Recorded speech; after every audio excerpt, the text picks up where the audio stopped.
Bonjour mes amis, et oui, vous ne rêvez pas, aujourd'hui on va parler de quelque chose qui est un peu rose bonbon, sans se foutre de la gueule des gens. On va parler de The Quintuplé Quintessentiel, le film. Non, sérieusement, on va vraiment parler de ça. Oui, oui. Mais avant, qu'est-ce que c'est Quintuplé Quintessentiel? Quintuplé Quintessentiel est un manga sorti en 2017, si je me trompe pas.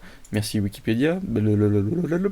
Sorti en 2017 et qui a terminé en 2020. Donc c'est une adaptation de seulement 3 ans qui a eu le droit à son animé à Crunchyroll. Merci les GOAT. D'ailleurs, n'oubliez pas, vous pouvez avoir les 14 jours gratuits de Crunchyroll si vous vous abonnez dès maintenant. Ouf, voilà la publication pour Crunchyroll, c'est fait. The Quintuplé Quintessentiel qui nous raconte l'histoire de Futaru Yushugi, un jeune japonais qui va bientôt se marier.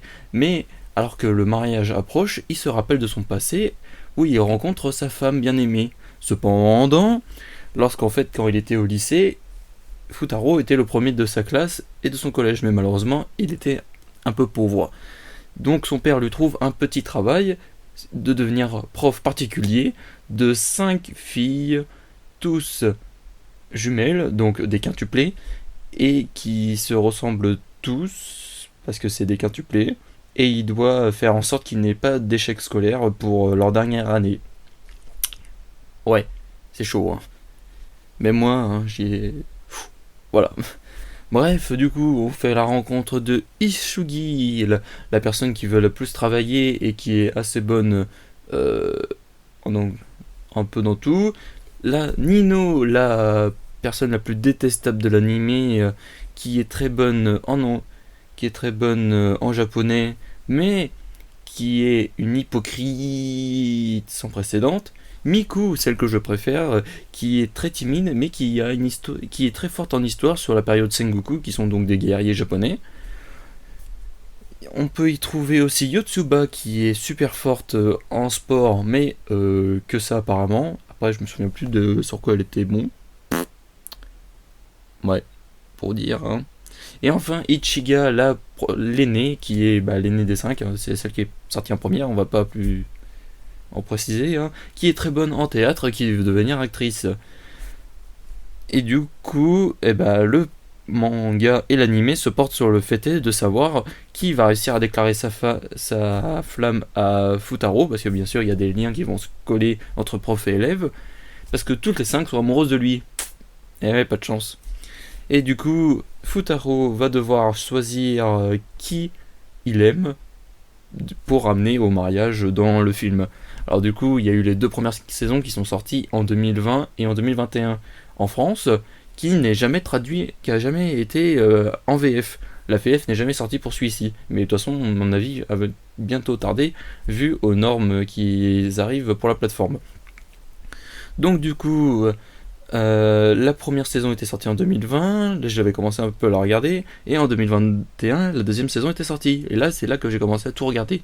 Sauf qu'en fait, le problème, c'est que le manga était déjà terminé depuis presque 2 ans, et en version animée, vous savez, comme l'animé ne sort pas en même temps que le manga, c'était blackout. On savait rien. Sauf que, cependant, en décembre 2021, le studio décide de sortir un film au Japon sur toute la fin du manga pendant 2 heures et 10 minutes. Voilà. Sauf que le film est sorti en mai, au Japon. Et chez nous, il n'y avait rien. Donc en fait, on pouvait juste se coller au manga pour terminer. Mais certains des téméraires comme moi n'ont pas terminé ce manga avec le papier, ils ont préféré le terminer avec l'animé. Et enfin, ce jeudi 3 novembre, le film est enfin sorti en France. Malheureusement, que sur 2 dates. Voilà, nous on n'a pas le droit à une sortie sur tout un mois et toute une semaine. Non, non, c'est juste 2 jours. C'est en plus au départ, les films devaient sortir que dans les pâtés Gaumont. Voilà, voilà. Donc, sachant en plus que c'était que certains pâtés Gaumont, donc si je retrouve la liste, je vous mettrai la liste, vous voyez, il n'y avait pas beaucoup de cinéma. Au fur et à mesure, les cinémas sont rajoutés avec les CGR, et enfin, les 2 cinémas les plus proches de chez moi pouvaient le proposer sur une seule journée, qui collait parfaitement aux vacances, donc j'étais content. Oh, enfin une bonne nouvelle. Donc du coup, il était disponible à Angers et au Mans. Donc j'ai pu aller le voir à Angers à 19h10 dans une salle où peut contenir que 150 personnes. C'était complet. Forcément, c'est comme si vous disiez qu'en une seule journée, il y avait Dragon Ball ou One Piece qui était disponible. Logique. Bien sûr, le film était en VOST-VF, c'est-à-dire qu'il y avait la VO avec sous-titré en français, donc il fallait tout le temps lire. Bah désolé pour ceux qui attendaient une VF, mais non, il n'y avait pas de VF sur un film comme ça, hein, c'est pas possible. Pour juste 2 jours, ils vont pas s'amuser à traduire et faire du doublage. Et enfin, le film était là, et on a vu enfin le résultat en version animée de savoir qui Futaro avait choisi. Parce qu'en fait, dans la première et la deuxième saison, les filles tombent au fur et à mesure amoureuses de lui, sauf que Futaro nous avait jamais dit laquelle il préférait. Et c'est que seulement dans le film qu'on sait enfin qui Futaro choisit pour se marier avec. Sachant en plus que c'est pas la personne qu'on attendait le moins. Ouais, voilà. Donc à partir de maintenant, c'est 100% spoil, ok? 100% spoil. Quittez la vidéo si vous voulez, n'oubliez pas de vous abonner, de partager et de mettre un petit like si vous avez aimé. Je vous mets tout de suite la vidéo de savoir qui Futaro a choisi.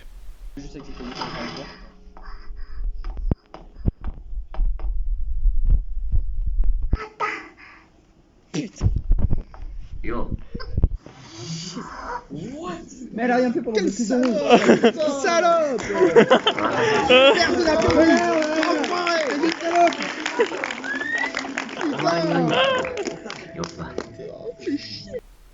Voilà, il a choisi Yotsuba.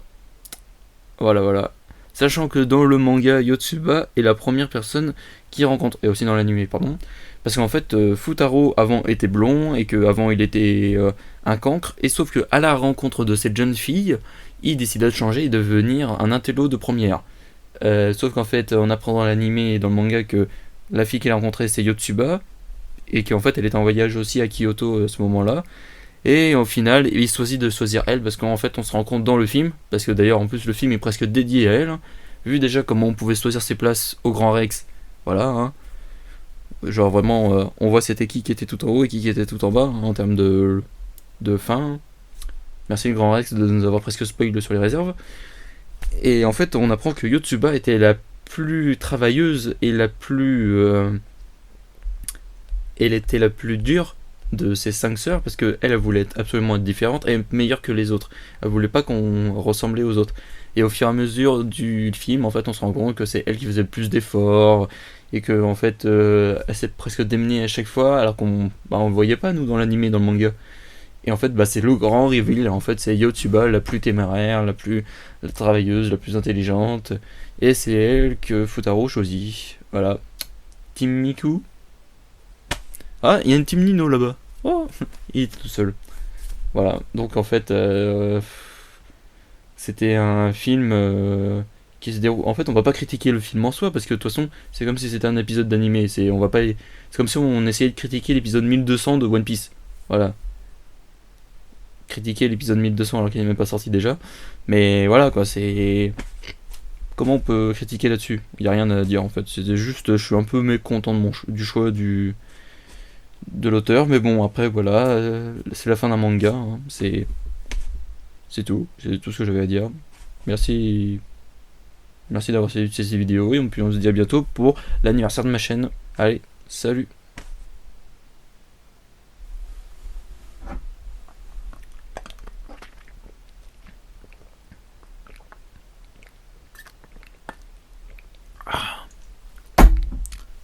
Coupé.